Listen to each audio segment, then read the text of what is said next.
What is going on, Casually FC? Welcome to the channel. Welcome to the stream. We are out here doing it live on the spot. Man City currently beating Aston Villa 1-0 in the 55th minute. Erling Haaland goal. But we're not here to talk about City now, are we? We are here to talk about Chelsea Football Club and their dramatic fucking win against the Hammers.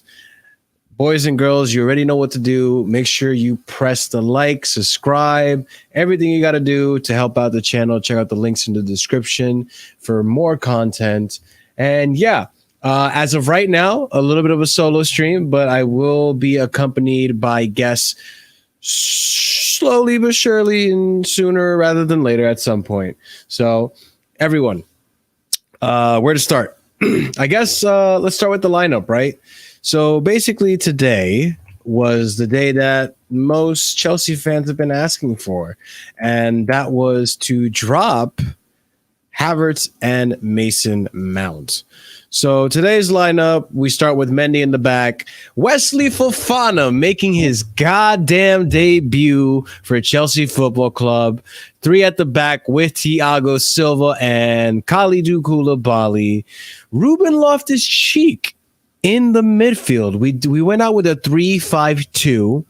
Ruben Loftus-Cheek in the midfield with Conor Gallagher and Kovacic. Cucurella on the left wing back position, Reece James in the right wing back position, and Sterling and Christian Pulisic in the front two. Now, overall thoughts in the game. It was a improved performance from Southampton. Not the most ideal. We did control most of the possession of the game. West Ham really were forced to sit back for most of the game. But we really couldn't do much with it. There was a few crosses into the box that unfortunately nothing came out of. And yeah, the game was pretty much at a stalemate for a good portion of it. And then finally, as per Chelsea fashion, we concede the first goal in a very, very, very, as of late, Mendy-like way, unfortunately. And I have to raise the alarms because this is something I've been saying for a while now, and something that here on the channel we've been talking about, which is, do we keep Mendy in the starting lineup or do we drop him? Now, that is something that I will discuss later on the stream. But for now, let's continue with the review. So Mendy had a little bit of a flub trying to punch the ball out of the box. And Decker's rice and cheese. Oh, my goodness. Okay, Aston Villa almost scored. Decker's rice and cheese crosses it into the box, and Antonio is there to put it away. Now, after that, most Chelsea fans, statistically wise, would have been down in the dumps. And I understand why, because we don't do very well when it comes to winning games from behind or even coming back from games from behind. And let me play some music in the background. That way you guys have something to calm your nerves, because right now I'm sure some of us are a little on edge because Heart Attack FC, right? Yeah, Heart Attack FC is in full effect, people. We're back, baby. Anyways, so after that, Tuchel decided to make some changes. He takes out Cucurella, puts in Chilwell. And he also decided to sub on Mason Mount for, I believe it was... Who was it, actually? That's a good question. I ask myself good questions. He took out, I believe... Gallagher. Yeah. So Gallagher and Cucurella come off for Mason Mount and Chilwell. And look, I'll be honest, I didn't expect much. But sometimes this is just how football works. Chilwell comes in Neymar style, man. Neymar style. Heads the ball back to himself and Megs Fabianski for the first goal to tie the game. The bridge fucking erupts. And at this point, we're looking better as a team. We're looking good. We're looking more fluid. We're looking more possessive and in their attack. Prior to that, we were kind of giving them a lot of leg room in our side of the pitch. And so we then bring on Mr. King Kai Havertz and Armando Broja into the game. Actually, to be honest with you, no. I believe the first sub was Broja and Mason Mount. And then Chilwell came on with Kai Havertz. So yes, Chilwell comes on, scores the goal. Later on, Chilwell once again does an attacking run into the box. Manages to cross it right to Havertz.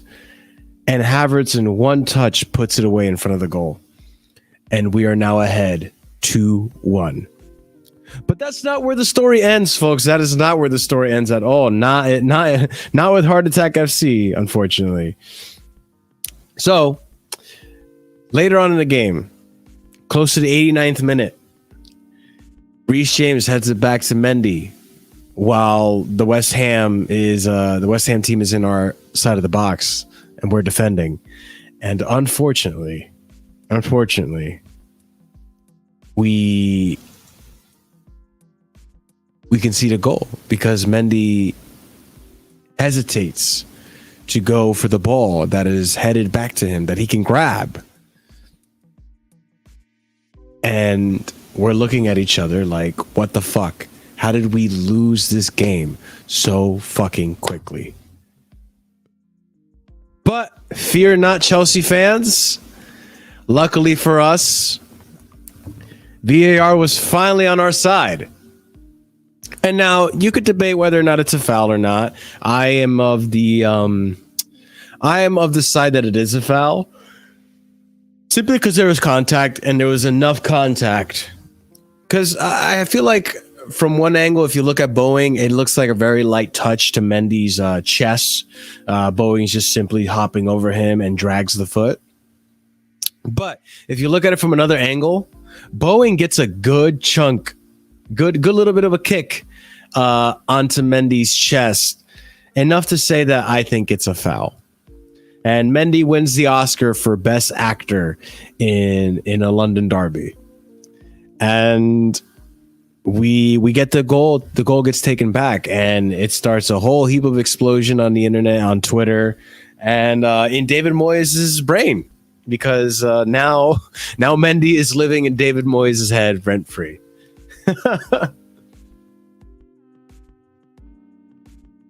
Look, is it the ideal way that I wanted to win the game? No. Will I take the win, considering Liverpool lost today? Oh, fuck yeah. Erling Haaland, holy shit, man. I wish we had this striker. I just saw that little flick and a volley that he did to himself. Jesus, this man's just flying around the pitch. It's incredible. Anyways, so yeah, it's not the most ideal way to have won the game, but I will say that a win is a win. I'm glad that we looked good when we scored our goals. We looked convincing when we scored our goals. It was just nice to see. And who would have known? Who would have expected? I mean, okay, that's not fair to say. I'm sure a lot of you guys would have expected it, but who would have expected Chilwell to come off the bench and to have such a huge impact to the game? The way he did was absolutely bonkers. I couldn't fucking believe it. And now I'm here asking myself, shit, does Chilwell just earn a spot in the first team now? Did Chilwell re-earn his spot on the first team? Does Chilwell earn a start against Dynamo Zagreb to get fitness back in his legs and his knees? Or do we rest him and we start him against Fulham the following Premier League match day? which I believe, if I look at it right now, is Saturday. Saturday at 7:30 a.m. for me. Ouch. That hurts my feelings, but it is what it is. I love the Chelsea. Up the Chelsea, right? Up the Chelsea. Anyways. So let's talk about this game little by little. That first half, I can't complain too much. What I will say, though, is that there are some highlights. I think Ruben Loftus-Cheek as the single pivot or the double pivot from time to time. This makes up for the Spurs thing, point-wise. What's going on, Chris, CMC? What's going on, Explosive Gamer, My Boss? Big up to you guys. Thank you for being here. Yes, he deserves a start. Yes, Chilwell deserves a start. Listen, let's talk about the games. Wesley Fofana. Let's start with Wesley, actually. Let's start from the back and work our way. Yeah, let's start from the back. So if we're going to start from the back, let's start with Mendy. Ladies and gentlemen, I'm going to ask you a poll, okay? You come in here, you fill out the poll. Does Mendy, or no, should Mendy be dropped? Can't type anymore, folks. All right, I'm sending you guys a poll. You guys let me know, should Mendy be dropped? Because let's get it right. Let's have it right. Let's go backstage then, yeah? We'll go backstage. Mendy single-handedly could have cost us this game. Mendy single-handedly could have cost us this game. Now, I'm not going to say Mendy's not a good keeper. I'm not going to say that Mendy is trash, that he should be replaced per se. I don't necessarily agree that he should be replaced. I do think we should start looking at other goalkeeping options and send Kepa the other way. But am I trying to replace Mendy? Is he my first priority? Not necessarily. But there is cause for concern because he has been looking so fucking shaky at the back. This is not the Edouard Mendy that came here from Rennes. This is Medu Endy. I don't even know. This is Endy, bro. The game was very dramatic, Hassan. Very dramatic. Declared, what's going on? Big up, brother. Every time Haaland scored, just reminds you of all those people I argued with that said he was overrated. Yeah, he's definitely not overrated. And I'll admit, as of right now, my pick for flop of the season, in shambles. This man can shoot, which is something Chelsea doesn't do. Not often enough, at least. And then big up Declared. Of course, big up Declared. Declared, always welcome. But yeah, ladies and gentlemen, Edu Mendy has been looking really shaky in the back. And I really think I am of the boat right now that he should be dropped. Listen, I know people have PTSD when it comes to the Kepa. I understand. Whether it be the, remind me if I'm wrong, I think it's the FA Cup final where he, where he didn't perform up to par in the penalty shootout and then skied the ball. Or just the pass that he had with Frank Lampard. The lack of confidence and how bad we saw Kepa back then. Well, let's have it right, man. Kepa, outside of those games and the games that he's played under Tuchel, Newcastle, the Carabao Cup games, the Super Cup, the Club World Cup, he hasn't really put a foot wrong. He's been solid. He's got good reflexes. He's got good saves in him. Yes, the height doesn't help him. Yes, in that corner, maybe he wouldn't have punched the ball, but at least right now, Kepa probably has more confidence than Mendy. And listen, if we're going to lose because of Mendy mistakes, then it doesn't hurt us to lose because of Kepa mistakes. It's worth giving it a shot because right now, Mendy is not the guy. Mendy is making mistake after mistake after mistake. So many mistakes, I'm stuttering and making my own mistakes. So there's no difference in me between starting a Mendy and a Kepa. If we're worried that both of them are going to be making mistakes, then it all equals out to be a net equal, the same. And I'm hoping that Kepa doesn't make mistakes. I'm hoping Kepa comes out with more confidence, but I think we will definitely see against Dinamo, Kepa will be starting probably to give Mendy a little bit of a rest, give Kepa some confidence and playtime, and prove that he wants to be the number one. But right now, Mendy, you're very, very questionable in your form right now. Very, very questionable. That first goal, you should have punched that ball out, man.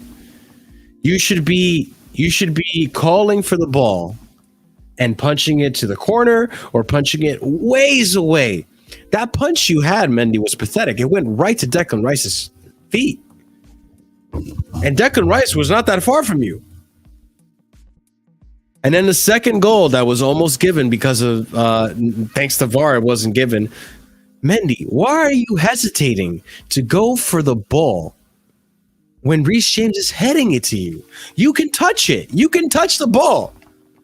You need to put your body on the line, Mendy. I know it's going to hurt clashing into players. I know it's going to hurt crashing into Bowen. But at the end of the day, look at what happened to Peter Cech when he played for us. The man gave himself a permanent helmet playing as a goalkeeper. That's the risk you take playing as a goalkeeper. I don't know if it's confidence. I don't know if it's hesitation. I don't know if you're afraid of injury, afraid of getting hurt. But Mendy, your job as a goalkeeper is to put your body on the line to save moments like that. And you are not doing your job if you are hesitating. Now, what happens if Bowen doesn't touch Mendy? Then that's a goal, and we lose the game. We don't lose the game. We drop points, especially today. Ladies and gentlemen, may I remind you, Liverpool dropped points today. Liverpool have not been in their best form. Tottenham, they've been up and down in form as well. Arsenal are looking like they're taking the league by storm, but they have yet to play a very competitive team. So once they play a top side like Tottenham or Man United being tomorrow, right, boys? Do remind me if Man United against Arsenal is tomorrow. I would like to watch that game, which, by the way, we do watch video games. Wow. We do watch video games as well as Premier League games in our Discord. So come join our Discord. We're getting a great community. We're very active in there. You can have some discussions about the players, transfers, news, injuries, anything you want to talk about. You can talk about it in our Discord community down below in the link in the description. But that being said, Arsenal have not really had much of a competition. The competition right now is not looking as strong as it was last season. And as I say that, literally as I say that, Man City just conceded a goal to Aston Villa. The game is now 1-1. Man City are also dropping points, or not even dropping points, but they're also dropping form. Man City, defensively, have not been looking too sharp. And we see it right now. 15 minutes to go, Man City could make a comeback. They've done it before. It's not unfamiliar for Man City to make a comeback. But Leon Bailey coming into this team and just scoring a goal. Let's see if this is offside real quick. Sorry, ladies and gents. I'm sure some of you are also watching the game while also tuning into the stream, which I appreciate you. What a goal. What a goal. That was a lovely goal. But yeah, I'm sure some of you guys are also streaming into the stream or tuning into the stream while watching the game, which I appreciate you guys for doing. Like I said earlier in the stream, I will be joined by Andrew shortly. Just a few little time conflicts that happened, so we gotta wait for Andrew. But I decided I want to start because I also have to do stuff later. But listen, yeah, Mendy, you need to come out more aggressive. And he looked more aggressive when he was going to punch the ball. But again, you need to commandeer your space, Mendy. I hope I said that word right. You need to control the space. You need to call for the ball. And your defenders should be allowing you to have that space to punch that ball properly. But also, like, you didn't need to panic, really. You could have even caught that ball if you wanted to. Or could have left it to the defenders. Who knows? I'm not going to play Monday morning quarterback, as we like to say it here in the States, and say like hindsight 2020, you should have done this and that. Who knows? In the moment, tensions are high. You don't want to concede a goal. You want to keep the clean sheet. But I would argue half of the goals we conceded this season have been due to a Mendy error, and we need to start addressing it. All right, Declare. Marshall's not solely on Mendy getting dropped, but Kepa giving a reason to start the game. He will get his chance to do that, and he will have to show it. Putting Kepa in at the moment is a gamble at the moment.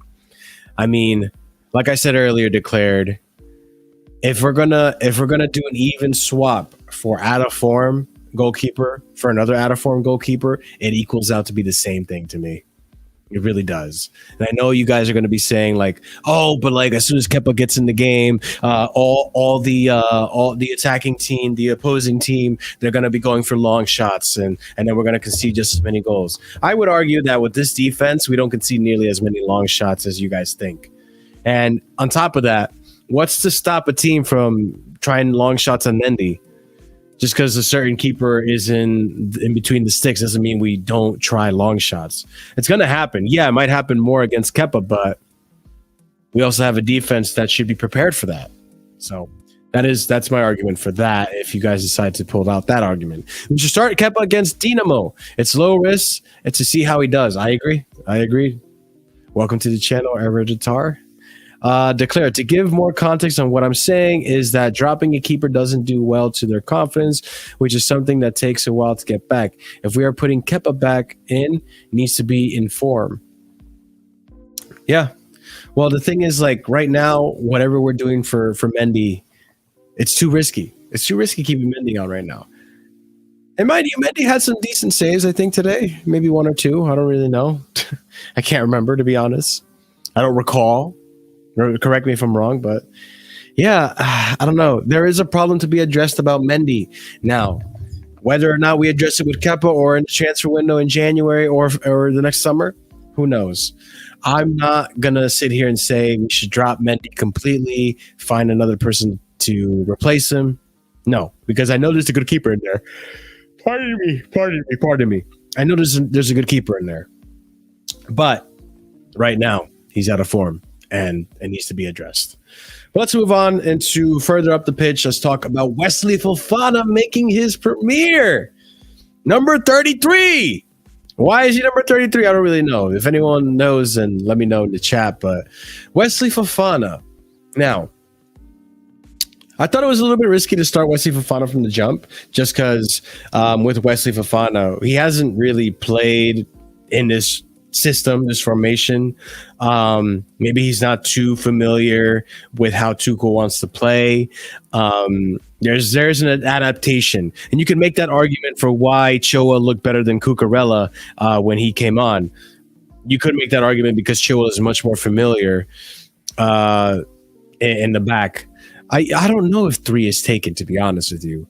Also, 3 would have been a weird number, but 33, I mean, Fofana, if that's what you want to, is that the number you want, then go ahead, man. Be my guest. It's a little out there. I'm just saying. Wesley Fofana, I believe he had, 3 tackles? Let's see if we can pull up Wesley Fofana's stats. Let's look at his SOFA score for this game. Wesley Fofana against West Ham. Wesley Hamfana. Hey, 6.8? Jesus Christ. That's harsh. This is that. Okay. Let's pull up Wesley Fofana's stats for today's game against West Ham. And here it as well. Let me just screen share for you guys. Screen share. Right there. All right. I'm not watching the game now because I'm here. But all right, Wesley Fofana played 90 minutes. Good for him. 2 clearances, 3 tackles, 1 dribble, 5 ground duels, 1. 4 ground duels, 1. 5 ground duels, 2 aerial duels, 1. Possession lost 11 times. Wow, doesn't seem that good. 0 fouls, was fouled once. 102 touches. But look at that heat map. Holy crap. My man was really involved in the game. Accurate passing, 89%, so he wasn't losing the ball that often. Long balls, 5, completed none of them. That might be because of our attacks. 3 is the defender's number. My thinking was it's taken, so he took 33, which is similar. What are we saying, Gabriel? Welcome. If not Kepa, I'd say any second keeper we have should play. If Kepa didn't have history, it would be a sure thing. Kepa hasn't played for seasons. It's not right with Mendy being so dodge. I agree. But yeah, Wesley Fofana, not too shabby for his first appearance. I will say maybe a little too soon, considering he may not be familiar with how Tuchel wants to play and the system. He only just got here last week, trained with the team for less than a week. So look, no harm, no foul. He didn't really step a foot wrong. He played a great game. Had a brilliant tackle in the defense, the West Ham's defensive end. That unfortunately nothing came of it. I think that was the same tackle that Ruben didn't shoot on his left foot.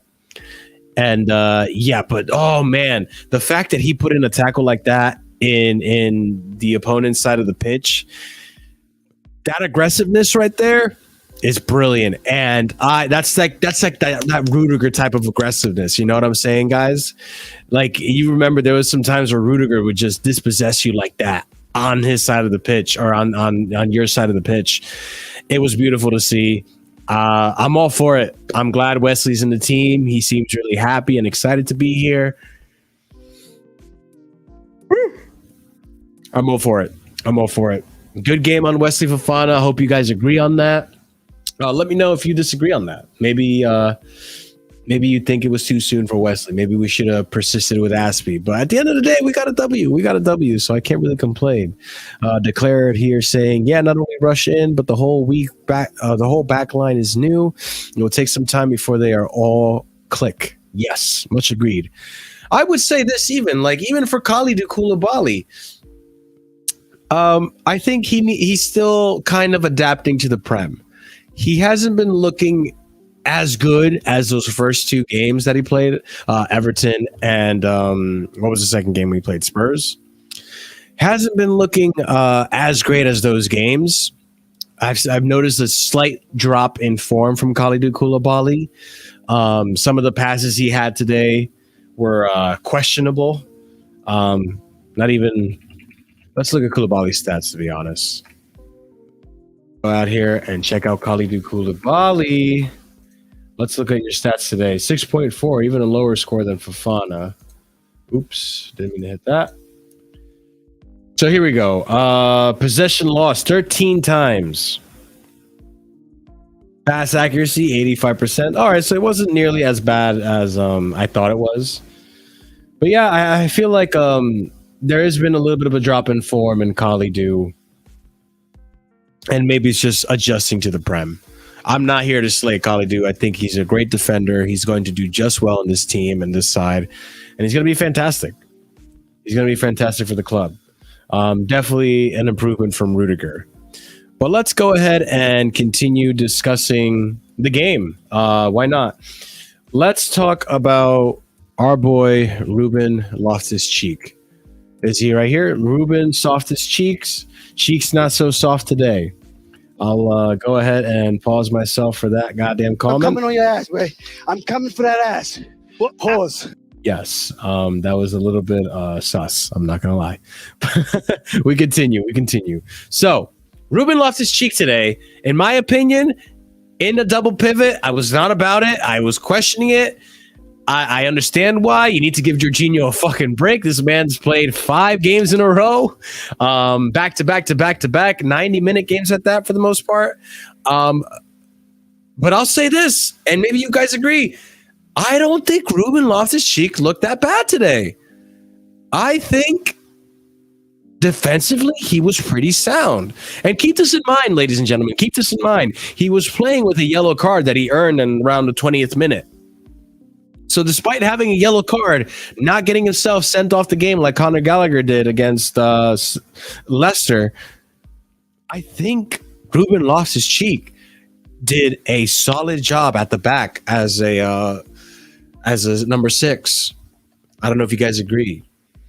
We look at his pass accuracy, 94% pass accuracy, 83 passes attempted, 78 of them completed. Not too shabby. 3 long balls, dribbles attempted. I will say this, I get it because Kova was playing. And by the way, Kovacic, glad to have you back on the team, Kova. Glad to have you back on the team. It's lovely to see Kovacic back on the team and performing the way he performs, doing what he does best, being Kovacic. But despite having Kovacic being the pivot that moves up and attacks for the most part, Ruben being the one that drops deeper, I think he played really well. I was really worried about it, but I think Ruben played well. Now, what I would love to see is if we have Ruben and Jorginho in the pivot, I would like to see Ruben do more runs into the box. He has the dribbling ability. He has the physicality to do it. And I think that's what Tuchel really likes about Ruben's play, is that ability for him to run into the box and create an opportunity. And his dribbling ability, his ball control. Bravo. He's got it. He's got it. We know he's got it. But I will say this. Ruben, you have to start shooting the ball, man. Shoot the goddamn ball, Ruben. There's no reason you shouldn't be shooting the ball. Hold on. Let me see if I can move this over here. I want to watch the game. Ladies and gents, I still want to watch the game. Yeah, continue. Yes, continue. No, I didn't mean to do that. Okay. I fucked it up. Oh, no, I didn't. I lied. I didn't fuck it up. Anyways, so yeah. Oh, I did fuck it up. What did I do? All right, whatever. Anyways, so yeah, Ruben lost his cheek today. You need to shoot the ball, man. I don't know why you're not shooting balls. Pause.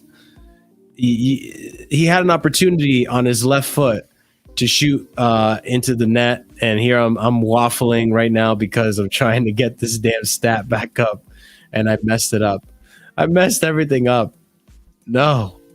All right, give me this. Thank you. That's what I wanted. I guess I'm not watching the game, boys. I guess I'm not watching the game. Oh, come on. I just had it. All right. Anyways, Man City, Aston Villa, still 1-1. 3 minutes left to go. If Man City drop points, hey, this win looks better. This win looks better if Man City drop points. Right, boys? Anyways, let me go back to this screen, please. There we go. I fixed it. Anyways, let's see what you guys are saying. But yeah, Ruben Loftus-Cheek, you got to start shooting at the net, man. You're not going to score goals if you don't fucking shoot. And Man City did not. Wow, Riyad Mahrez. How did you not put that one away? Anyways. So, yeah. Ruben Loftus-Cheek, my only issue with Ruben is he needs to start shooting more. He gets in these really, really sweet positions in the middle of the box, and he does nothing with it. He wants to just give it away or put the responsibility on someone else. Ruben, you are a senior at this club. You are a senior, not at this club. I should say you're a senior out of all the youth, out of all the Cobham kids, all right? These kids, Mason, I almost said Chilwell, Mason, Broja, Rice, Callum, they all look up to you because you've been playing first team football for a hot minute. You need to set the example. You need to start shooting and scoring goals. I know you have it in you, man. You have a left foot. Just use it, man. Shoot. There we go, my boss is again agreeing with what I'm saying. RLC is too scared to shoot the ball. I agree. Big up Nick Blue. Welcome. Declared. Yeah, agreed. I was worried when he got the early card. Feels like we are collecting red cards of late. Yeah, true. I feel like we're just collecting them like fucking Pokemon cards, bro. Jesus. Gabriel, I think RSC was good, but also shocked he wasn't subbed. He looked and approached the bench thinking his number was being called. Did he actually do that? Is he so used to being subbed off? He was just like head down like, well, Gaffa, I think it's my time. Shit. Poor Ruben. No, I think he played a decent game today. He looked decent. And you know what? I would argue that Ruben is starting to earn his way into the first team. He's looking really good. He hasn't really set a foot wrong. in all the games he's played, and remind me if I'm wrong. I may be wrong. I can be a little deluded like the minerals sometimes. You know what I'm saying? Let's go backstage. But Let's go backstage. but I will say, Ruben Loftus-Cheek, right wing back, when Reece James can't play as a rotational player or in the center defensive mid. I won't do it all the time, but like he's got some minerals. I'm not gonna lie. Ruben Loftus-Cheek has been playing pretty well. Mendy is fraud confirmed now. I wouldn't call him a fraud, but he's definitely lacking confidence for sure. Nick Blue, Mendy nearly cost us the win. Too slow coming out of the last. We got a VAR. Yeah. Mendy single-handedly could have lost us this game. Single-handedly. So, yeah. Look, I said it before. You guys can watch it in the VOD, and when the stream is over, I think we need to. I think we need to bring Kepa out for definitely for Dinamo, and if he looks good, then we play him for Fulham. And mind you, Fulham is not going to be an easy match, guys. Mitrovic is on fire. Mitrovic scored another goal today. He's been looking good, man. Mitrovic has been looking good. Remind me who Fulham played again today? Who did they play against? It was Leicester? No. God, I can't remember. Anyways, Mason Ghost Mount. Yeah, Mason. He was today when he came on. Mason was Let's go backstage. Oh, here we go. All the mount debaters are going to come out and ask me to go backstage. See what happens when you drop players. They come on with a point to prove. Nick, agreed. You know what, Nick? Agreed. And you know what? I'll even give this to Mason Mount. He looked better in the few minutes that he played when it comes to involvement with the oh my God. Aston Villa nearly took the lead. Oh my God. 4 more minutes left. 2 more minutes left of this game, ladies and gents. It's still a 1-1 draw. You love to see it. Man City dropping points and Chelsea getting 3 whole points today. You'd love to see it. But yeah, I would even argue that Mason Mount, when he came on today, looked a little bit more electric, looked a little bit more involved. He wanted to create. Unfortunately, didn't create much. I will still say he is getting in the way of a lot of plays. Like, he's sticking to players way too often. Like, he was stuck on Broja for a few plays. He was stuck on Havertz for a few plays. Mason, find a space, take up that space, and give your team options instead of giving your teammate 2 options in the same spot. I told you guys last stream. I told you guys during the mineral stream to keep a close eye on how Mason Mount's been playing. Keep a close eye on his position and notice how often he'll stick onto a player when he should be making his own space and making his own passes and leaving himself open for other options. But too often he's running into play. It's like he wants to be the guy that's involved in every single play. But this is a team sport, Mason. You have to play with your team. You have to give your teammates options and not just try to be the only option for everyone. So that's all I'll say. Chilwell, Broja, Havertz, Mount won us the game.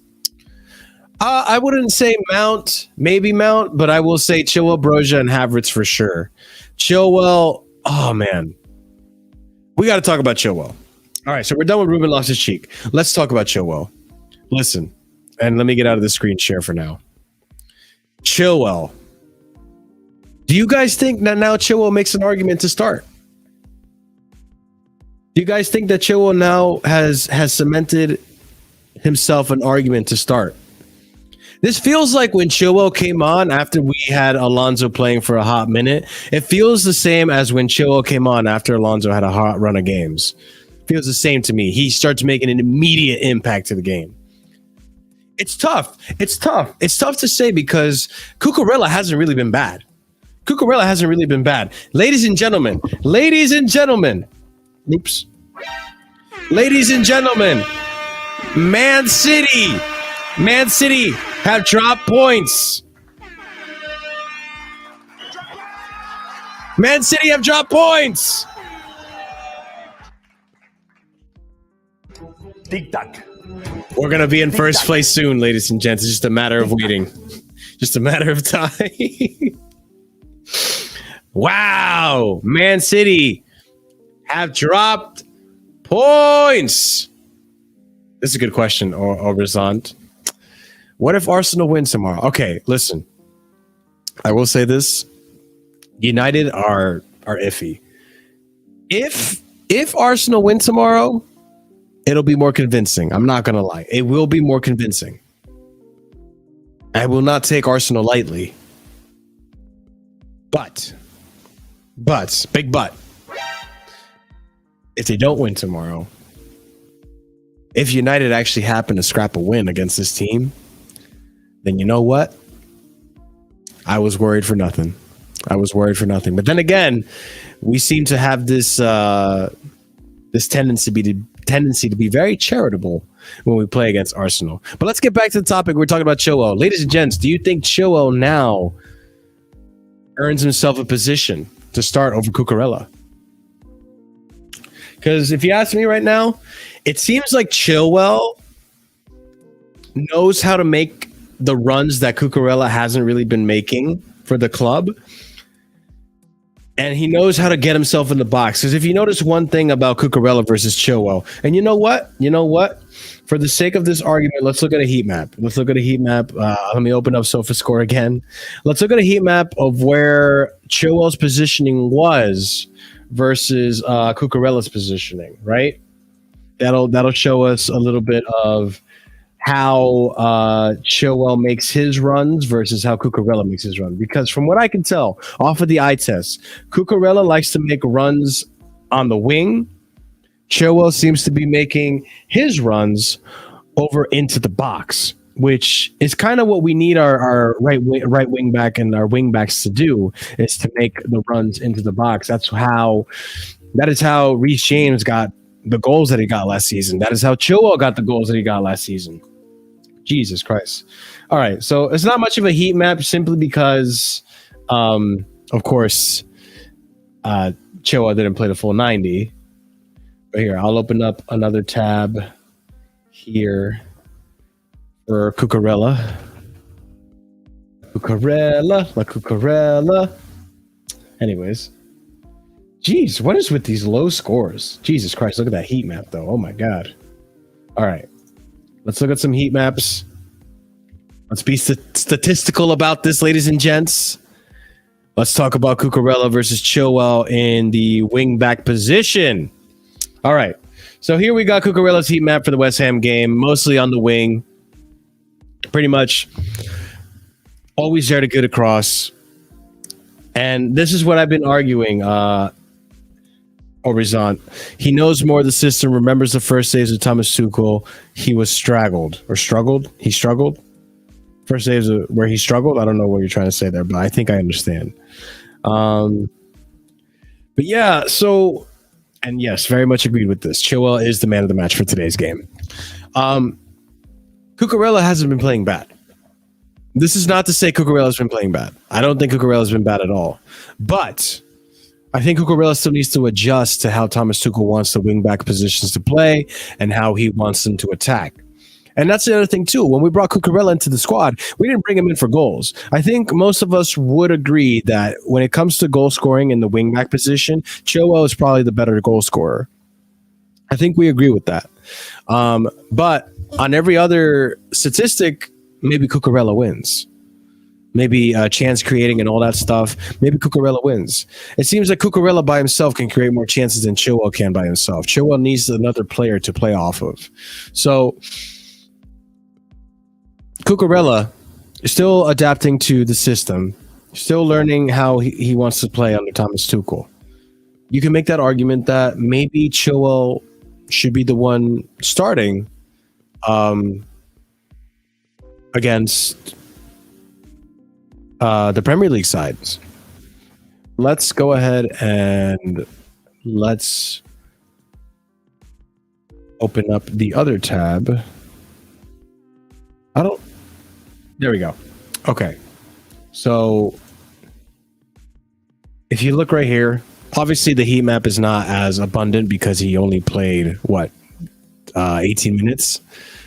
But in the 18 minutes that Chilwell was on, huge impact. But look where his hot spots were. Look at how high up the pitch he was. He was right outside the box. A few little spots here in the box as well. But he most of his touches, most of his possession was in and around outside the box, not wide. You want to look at Cucurella again? I'll show you.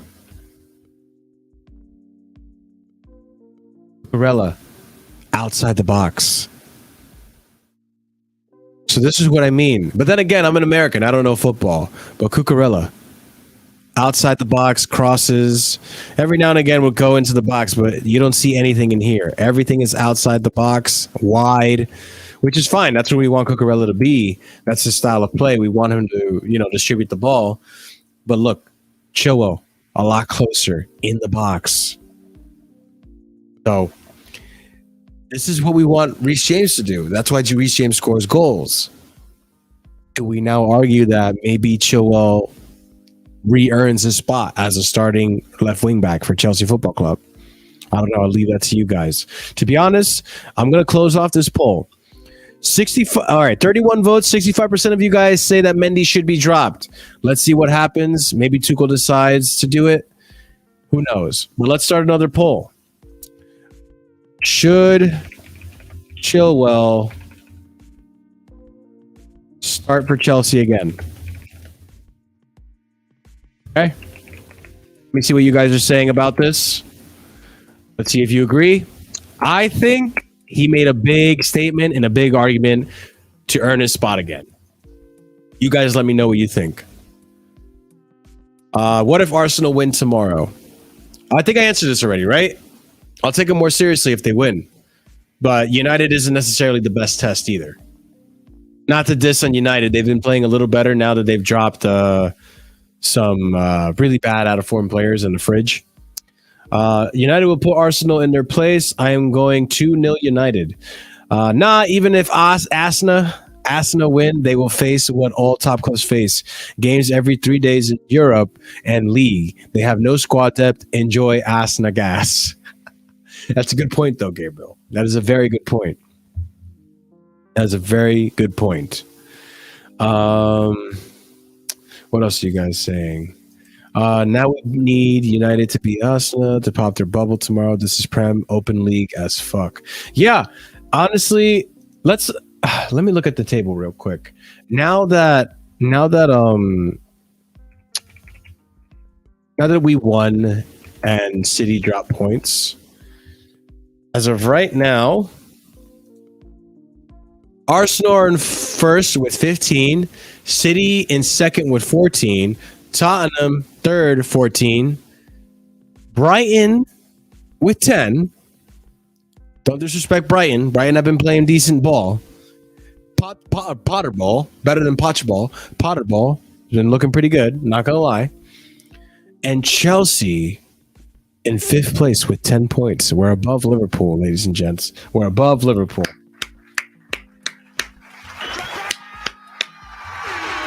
We're above Liverpool, ladies and gents. It was only a matter of time. We're above Liverpool. That's all we need. EE, what's going on, man? Big up to you. Big up to everyone in the chat. Make sure you're smashing that like button, please. 25 of you are here.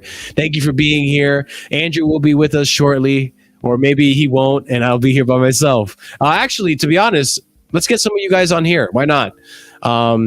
It's been a while since I've sent out the link, but let's go ahead and get some of you guys in here. Let's have your say. Let me see what you guys are saying about the Chelsea West Ham game. What are you guys saying? And on a final note, on a final player breakdown that I'm going to be talking about. Actually, no, that's two more. Let's talk about Broja and Havertz. These are the two other standouts. Now, if you ask me, Armando Broja looked good. He looked good. Was he perfect? No. But he looked decent. He looked more involved. You know, he was linking up play. He did have the goal involvement with Chilwell. Nick Blue in the chat. What's going on, Nick? How you doing? Yeah, hi Marshall, long time. Long time, I yes. mean, to be on the I've been in your streams. I mean, on the talking. Yeah, yeah, you're absolutely right. What you're saying. I believe quite a lot what you're saying. For me, yeah, Mendy has to be dropped. I've been saying that since last season. He should be dropped. Sure. After that Brentford game, the Real Madrid game at Chelsea, it was unbelievable. And then he carried it on this season, mistake after mistake. We were lucky in the end to win. We could have easily been a draw, really. But about time VAR gave us the toss of the coin. About time, So overall, we deserve to win the game, really. This is what happened. I mentioned it there. When you drop players, when they're all off form, you drop them. I'm glad Tuchel listened to me, because I predicted this lineup last night on my channel. I said the only player I didn't get right was Broja. I had Broja in the middle. I had Sterling, Broja, and Ziyech. So I got 2 wrong. Yeah. But everyone else, Havertz, Mount, and Mendy should have been dropped. But I was happy to see Havertz and Mount on the bench. I was so happy when I saw the lineup, because we have to do this. It's obvious when they're not on form, give them a rest. They might not be there mentally. Doesn't mean they're rubbish. We don't hate them. We want all Chelsea players to do well. And it showed when they come on. All 4 of them really showed for me, especially Chilwell. And Broja, Broja, what a player. I'm glad he's got his contract. He's gonna be here for the future. He's our future number 9. Aubameyang is coming in, but the future is Broja. He will learn a lot from Aubameyang as well. Yes. But I was so pleased that final whistle when I was jumping up and down like an idiot. because it's West Ham. It's a London derby, a rivalry. Yeah. We want to beat Tottenham, Arsenal, West Ham, when we play them. Fulham doesn't mean too much, because it just doesn't. They've never been, a top team with us throughout the years. But it is a West London derby, but it doesn't mean so as much as the others. Yeah, so I was really glad we finally beat them good, because I was fed up with those Hammers supporters taking a piece out of us when they were coming to Stamford Bridge. Listen, they were in last place not too long ago, so they can have no right to talk to us. But on Broja, listen, overall Broja's performance, I can't really he got 30 minutes. He got a half hour to play. He's getting more and more play time. I can't slander him and say he didn't do well. He did do well. And what I like about Broja is that he tried to get involved in the game as much as he could. And when he did get involved in the game, he gave 110%. 110%. This man, you saw how aggressive he was when he first came into the game. It was who passed it to him? Someone passed it to him, but it ended up being too long of a pass, and Zuma wanted to give it to the keeper. But Broja was his aggressiveness, got a foot on the ball, and he unfortunately lost his balance because Fabianski held on to the ball just enough so that Broja couldn't get a touch on it. But that aggressiveness is what we need. We need our attackers to be more aggressive. There's too much passiveness, too much passing the ball back, too much figuring out who to pass it to, what to do the right thing. And I said this earlier. This is my one complaint about Ruben Loftus-Cheek today. Ruben, you're getting in these such sweet spots in the box. You're getting in front of the goal. Don't be afraid to shoot. Be more aggressive. That's why I've been arguing for Broja to start. Broja looked solid today. For the 30 minutes he played, look at his heat map right here. He was all over the pitch. He was more involved. And Marshall, sorry to interrupt you. Even against Southampton, when he came on, he was different. He showed toughness. He showed he can get up the ball, up there and head the ball, which Havertz and no one was doing, in the attack. I mean, Havertz done really good today as well. I was very pleased with him. And Yes, about time yes. to go. I'm glad he got that goal. It will give, make He his needed it. confidence really big now.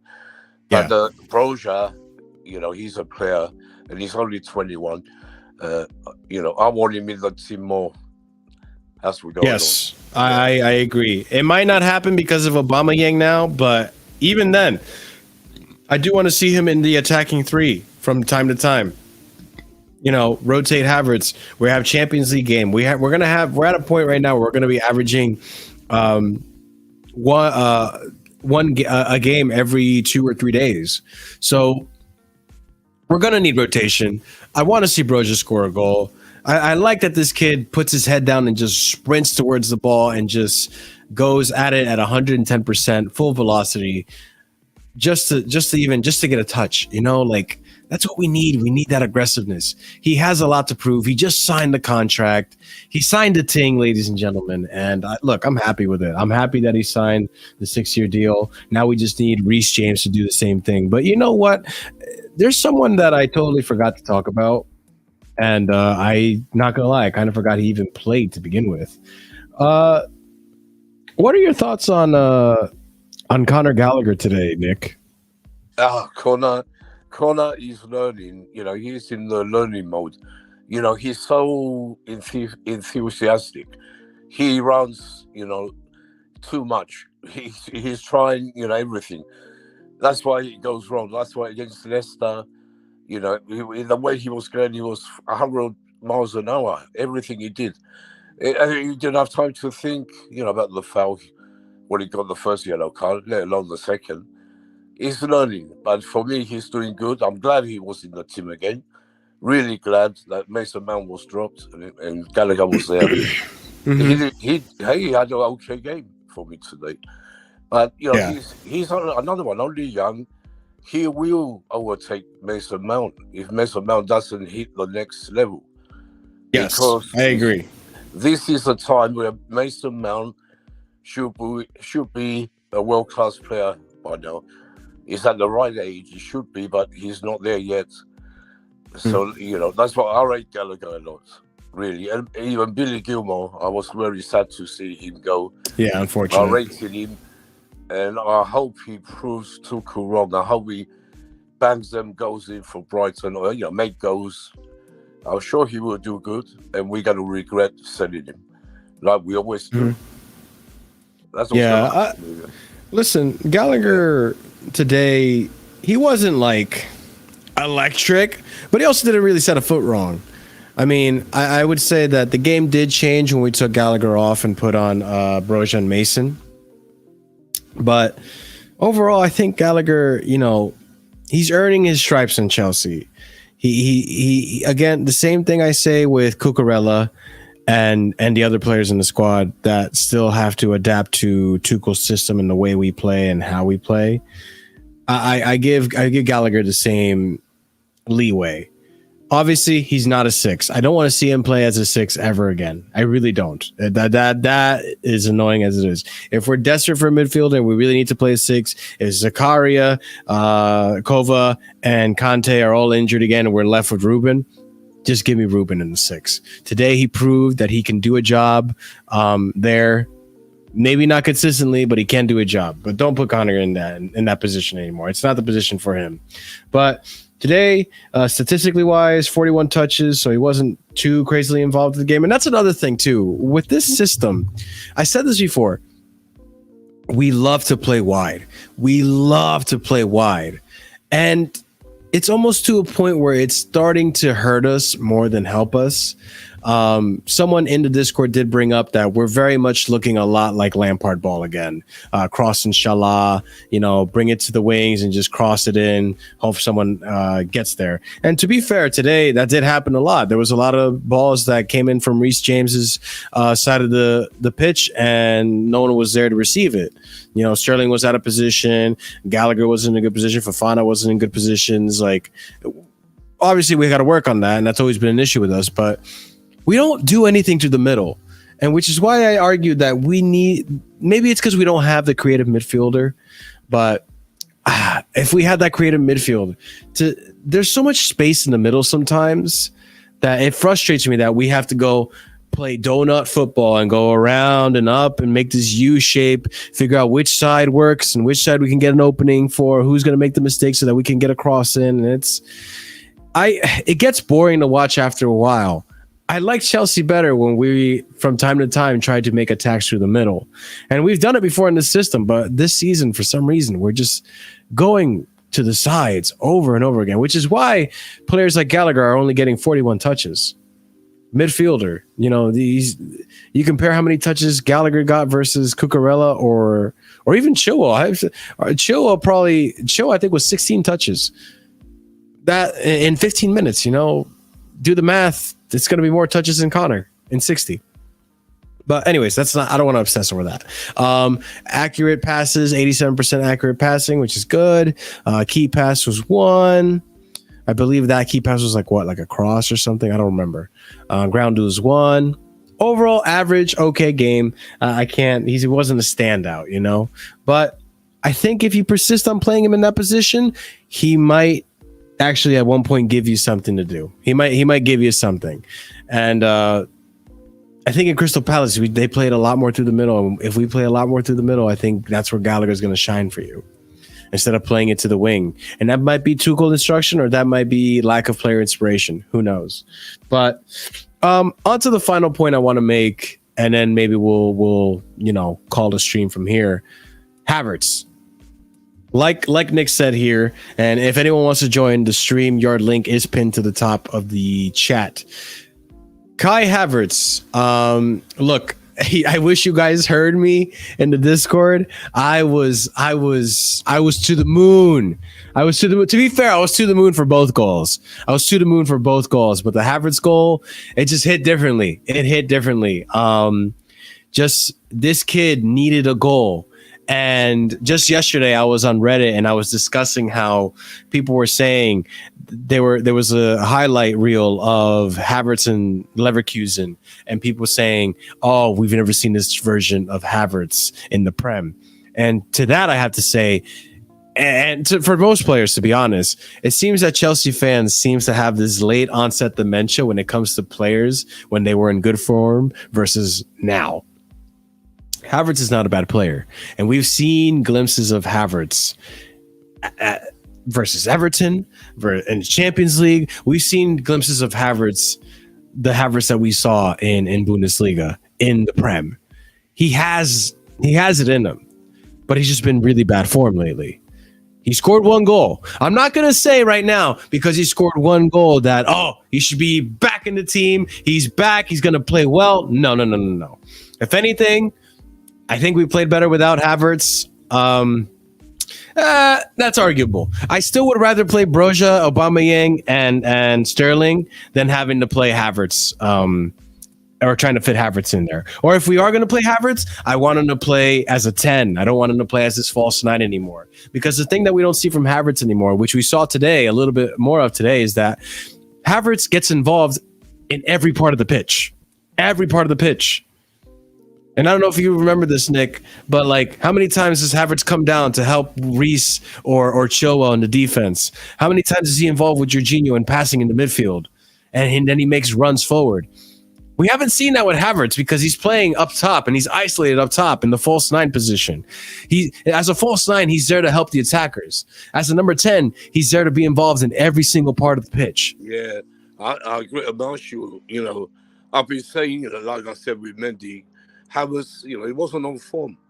I've been, watching it live. I can see, against Leicester, when I could see the whole pitch and everything, I was up there.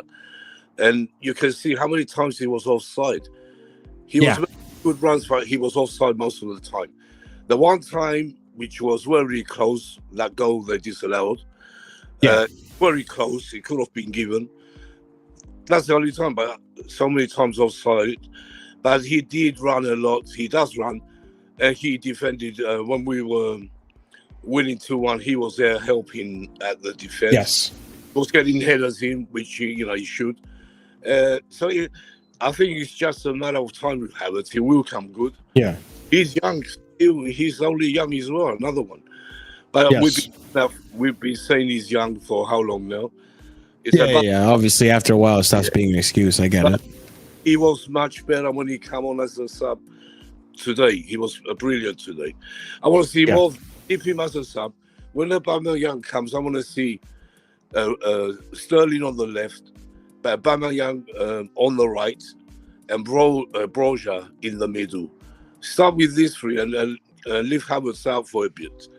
If it doesn't work, you bring him on. You know, I want to see these three play together. Mm-hmm. Yeah. I really want to see Broja play more often, but I'm also not going to say that, like, because that's the other thing too. There's going to be rotation. There's going to be injuries. Okay, it's going to happen at some point. We already see Broja is, give or take, a little injury prone. He had ankle issues earlier in the season already. Havertz isn't going to be fit all the time either, and neither is Sterling or Aubameyang. Actually, you could argue Aubameyang might stay fit, but I'm pretty sure Sterling is at. Actually, I don't think Sterling is injury prone either. So we'll see. We'll see how Havertz fits into the squad. But you look at this heat map for this season, ladies and gents, and this is what I'm talking about. With Havertz, this is he as a false nine, he's only in the attacking part of the pitch. Havertz last season a little bit more involved. Let's see this first season. I'm actually curious. So you see there's some differences here. Obviously, it's early in the game. This is an average of the whole season, but I really think Havertz is number 10. You could see a lot more involvement with the rest of the pitch, even right here in the middle. Like, definitely, Marshall is definitely, that's easy to see. Yeah, he's been played out of position. That's not his position. Like with a lot of players in our team, you know, Tuchel has to start playing them in their positions. Yeah. If you want to succeed, you can't keep playing players out of position. You know, Yeah. It has to stop for me. That's what I want to stop this stubbornness and then put players where they want to play.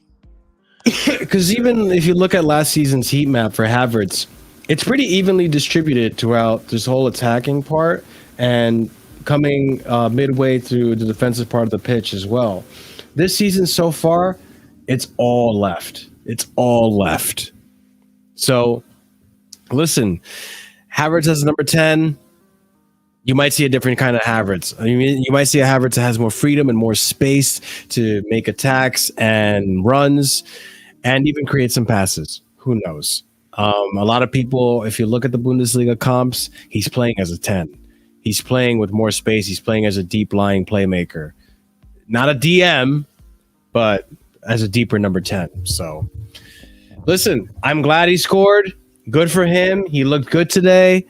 Let's keep it up, because if you get benched, it's for a reason. And when you come off the bench, that is your moment to prove why you should start. And Havertz took that opportunity again to say, listen, I've made my mistakes. I know I haven't been playing well, but this is why I should start.